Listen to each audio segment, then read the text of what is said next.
kasoo qaybgalay xafladda si isgar istaagaan musharaxada aad u mahadsantiin gabdhaha Soomaaliyeed markay hadlayaan waxay yiraahdaan waa nala xaqay horta adiga isxaqay ogaada intaad ku joogtaan ogaada aad fiirso horta intaad ku joogtaan ragga idin garab taagan oo maanta isgarab taagan arka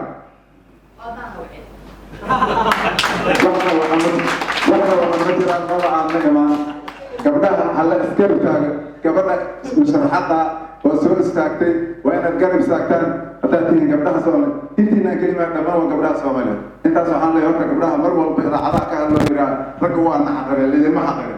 adiga diyaar oo ka soo laabay intaas aad iyo aad mar laba mahadsantiin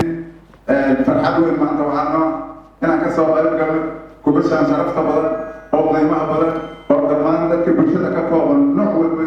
ay ka soo qayb galeen si ay u garab istaagaan musharaxada u ordaysa xilka musharaxnimo golaha shacabka iftiin aad u mahadsantahay iftiin intaa waxay meesha u timid soo istaagtay inay garabkaad istaagto